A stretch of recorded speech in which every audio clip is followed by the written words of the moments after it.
నాయన. నిన్నటి దినాన తల్లిగారైన రాహేలమ్మ గారిని మీరు పిలుచుకున్న విధానం బట్టి మీకు స్తోత్రాలయ్యా. నా తండ్రి ఈ సమయంలో ప్రభు ఇంతవరకు నా తండ్రి కార్యక్రమం క్రమంగా మీరు జరిగించారయ్యా. తల్లిగారిని ప్రభు బర్యలు చేయడానికి బర్యలు గ్రౌండ్ వచ్చిండుగా ప్రభు ఈ కొడుకును నాయన ఈ కార్యక్రమాన్ని జరిగిస్తున్నటువంటి దాసులు ప్రభు ఆత్మాక్షేమంతో నింపి నమ్ముగా జరిగించి నామానికి మాత్రమే మహిమయుగ ప్రభావాలు తెచ్చుకోమని యేసు పరిశుద్ధ నామం అడిగి పెట్టుకుంటున్నాను తండ్రి. గారు చాలా కాలం క్రితమే, దాదాపు కొన్ని దశాబ్దాల క్రితం నుంచి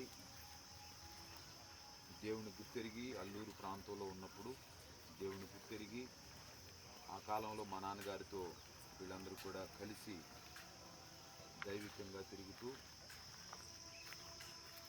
వారు ఏ మార్గాన్ని అయితే ఎన్నుకున్నారో నిన్నటి దినాన ఈ లోకంలో తన యాత్ర ముగించబడేంత వరకు వెనుతిరగకుండా ఆ తల్లి గురించి ఎంతోమంది సాక్ష్యం చెప్పారు. నిన్నటి దినం కూడా హాస్పిటల్లో ఉంటుండగా చాలా మంచిదయ్యా, అందరి దగ్గరికి వెళ్ళి చాలా గౌరవంగా మాట్లాడుతుంది అనేటువంటిది. ఈ లోకంలో దేవుని బిడ్డలారా మనకి నీచి ఉన్నటువంటి మనకి చనిపోయిన తర్వాత మన గురించి అలా చెప్పుకుంటారో లేదో తెలియదు. అతి మంచి సాక్ష్యాన్ని తల్లి కలిగింది. ఈ ప్రాంతంలో గొప్ప పరిచర్య జరగాలని ఆశించింది. కానీ ఆ పరిచర్యని చూడకుండా వెళ్ళిపోవడం అనేటువంటిది కాస్త బాధాకరమే. అయితే రోజున మంచాన పడిపోయి లేవలేని స్థితిలో ఉన్నప్పుడు వైద్యులకు మించిపోయినటువంటి పరిస్థితుల మధ్యలో చనిపోతే బాగుంటుంది అని మనం అందరం అనుకుంటాం. అయితే దేవుని బిడ్డలారా, అన్నీ ఒకరి మీద ఆధారపడకుండా తన చివరి క్షణం వరకు కూడా తన కష్టార్జితం మీదనే నిలబడుకొని బ్రతకడం అనేటువంటిది కూడా ఆమె పొందుకునేటువంటి మరొక ధన్యత అని చెప్తున్నాను. అలాగే ఇతరులకు సహాయం చేసేటువంటి స్థాయి ఆ తల్లికి ఉంది. అయినా ఆ తల్లి లేనటువంటి లోటు మీ అందరికీ కూడా ఎంతో లోటు అని నేను గ్రహిస్తున్నాను. అయితే యేసయ్య అంటున్నాడు, నేను చావును చంపి తిరిగి లేచాను, నేను యుగ సమాప్తి వరకు నేను మీ తోడుగా ఉంటానని సెలవిచ్చినటువంటి దేవుడు మనకు తోడుగా ఉన్నాడు. తల్లి ఒకవేళ నిన్న దినాన్ని చనిపోకపోయినా ఇంకా కొంతకాలానికి వృద్ధాప్యంలోకి వచ్చేస్తున్నారు కనుక ఏదో ఒక రోజున ఇక ఈ లోకంలో తన యాత్ర ముగించాలి. అంటే మన ఆలోచన ప్రకారంగా కాస్త ముందుగా వెళ్ళిపోయింది.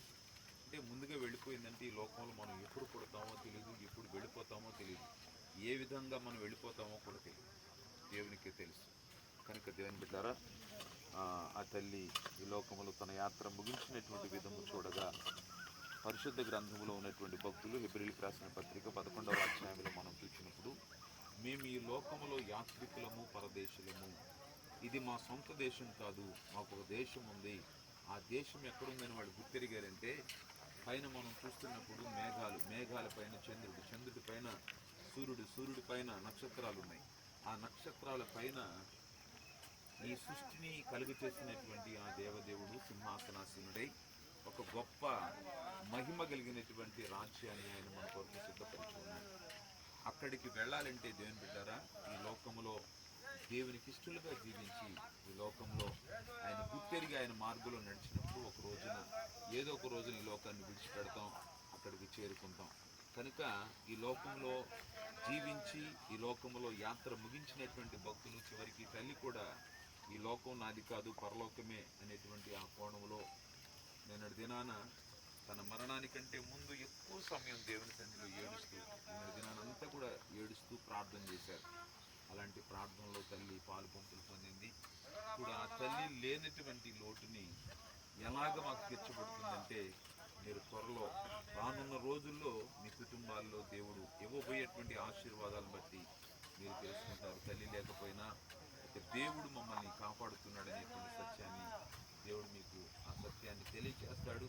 కనుక దేవుని బిడ్డలారా, ఆ తల్లి మరణం మాకు కూడా బాధే, భౌతికమైన ఎడబాటు మాకు కూడా బాధగానే ఉంది. అయినా ఒక రోజున క్రైస్తవులకు ఉన్నటువంటి నిరీక్షణ ఏంటంటే, మరణం దగ్గర వాళ్ళు బాధపడిపోరు, కృంగిపోరు, కానీ మరణం దగ్గర నుంచి ఒక విశ్వాసం కలిగినటువంటి వారుగా, ఒక ధైర్యం కలిగినటువంటి వారుగా జీవిస్తారు. కనుక దేవుని బిడ్డలారా, తల్లి దేవుని దగ్గరికి వెళ్ళిపోయింది. ఇప్పుడు ఆమెకు ఒకవేళ అక్కడికి వెళ్ళిపోయినటువంటి ఆమెను అడిగితే, ఇప్పుడు నువ్వు ఎలాగున్నావమ్మా అని అడిగితే ఆమె చెప్పుద్ది, నేను చాలా సంతోషంగా ఉన్నానయ్యా, ఆ యాక్సిడెంట్ ఏందో జరిగింది కానీ నేను చాలా సంతోషంగా ఉన్నాను, బాగున్నానని అంటుంది. కనుక ఇప్పుడు ఆ తల్లి క్షేమ స్థితిలోకి వెళ్ళిపోయింది. ఈ లోకంలో తన బాధలన్నీ విడిచిపెట్టి వెళ్ళిపోయింది. తన చింత తన బాధని దేవుని చేతిలో పెట్టింది. ఇప్పుడు దేవుడు ఏం చేస్తున్నాడంటే ఆమె చెప్పినటువంటి ఆ యొక్క నెరవేర్చవలసిన బాధ్యతని ఇప్పుడు దేవుడు చేస్తాడు. కాబట్టి ఇప్పుడు తల్లిగా ఉండి ఆమె చేసేటువంటి కార్యం ఎక్కువగా ఉంటుందా, దేవుడే వచ్చి చేసే కార్యాలు ఎక్కువగా ఉంటాయా? కాబట్టి దేవుడే ఆయన స్థాయిలో ఆయన శైలిలో చేస్తాడు. కనుక దేవుని బిడ్డలారా, అలాగా మీ కుటుంబాలని ఆదరించాలని నేను కోరుకుంటూ ఈ మాటలు ముగిస్తున్నాను. పొద్దుపోతుంది కనుక కార్యక్రమం ముగిస్తున్నాం. కనుక దేవుడు మిమ్మల్ని ఆదరించి ధైర్యపరచాలని నేను కోరుకుంటూ ఈ మాటలు ముగిస్తున్నాను. ఎవరైనా కూర్చోవలసినట్లయితే చూడండి, లేనట్లయితే దానికి మూత వేసి మీకు చిన్న ప్రార్థన చేసుకుందా. ఇచ్చినటువంటి డేవిడ్ రాజు గారు మన మధ్య వారు చిన్న ప్రార్థన చేసి నడిపిస్తున్నాం. ఈ సాయంకాల సమయంలో ప్రేమైన ఇరువురి యొక్క అదృష్టాత్మ కార్యక్రమంలో మీరు తోడుగా ఉన్నందుకు మీకు స్తోత్రాలు. పరిశుద్ధుడా మీకు స్తోత్రాలు. అయ్యా, నేను తల్లిదండ్రులు విడిచిన ఈ కుటుంబాలను, అయ్యా గ్రామస్తుల్ని, ప్రభువైన సంఘాన్ని కూడా మీరు దీవించి ఆశీర్వదించండి. వారి తోబుట్టువులను కూడా ప్రభువైనా ఇంకొన్ని ఎంతమంది రక్షణలోకి రాలేదు, వారందరికీనైనా మీ రక్షణ మీరు దయచేసి మీరు మహిమ పొందండి. అయ్యా, అంత్యకాల దుర్దినాల్లో మేము జీవిస్తున్నాం. ఎప్పుడు ఏమి సంభవించడం మాకు తెలియదు. ప్రతి ఒక్కరినైనా సిద్ధపాటు కలిగి జీవించడానికి సహాయం చేయండి. మీరు అక్కడ త్వరగా వస్తున్నది కనుక ప్రతి ఒక్కరిలో ప్రభువైన మారుమనసు దయచేసి ప్రభువైనా ఇంకా జరిగిన కార్యక్రమం అంతట్లో మీరు తోడుగా ఉండి కేవలం మీరే మీ నామానికి మహిమ తెచ్చుకోమని యేసు అతి పరిశుద్ధమైన నామాన్ని బట్టి అడిగి వేడుకుంటున్నాం. ప్రియ పరమ తండ్రి. ఎవరైనా కూర్చోవలసినట్లయితే చూడండి, లేనట్లయితే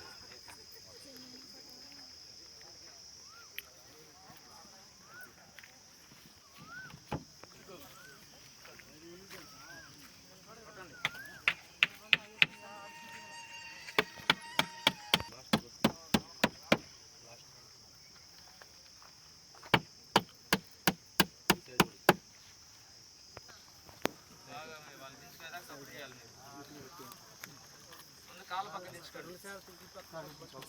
కాళ్ళు ఎర్రలు తెచ్చుకోండి. బోట్ నించండి ఫస్ట్.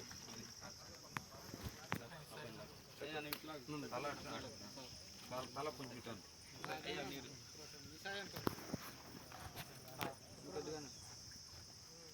ఓకే, చాలు. మీరు వచ్చేసండి పైకి.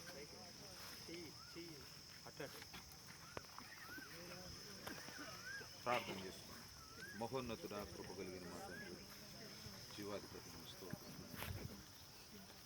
తల్లి నాయన ఈ లోకంలో మా తల్లిదండ్రులు ఈ లోకంలోకి వచ్చిన నాటి నుంచి తన బాల్య దశ, యవన దశ నాయన పిల్లలను, మన సంతానాన్ని సంఘంలో నాయన నమ్మకమైన తల్లిగా చూపిస్తున్నాయన. మన చివరి శ్వాస వరకు నమ్మకంగా చూపిస్తూ తన వ్యాపారం గురించి ప్రభు చెంతకు ఆయన బట్టి చేరుకుండగా ప్రభు మీరు ఇచ్చిన అధికారాన్ని బట్టి ప్రియ తల్లి గారి యొక్క దేహాన్ని నాయన మీరు ఇచ్చిన అధికారాన్ని బట్టి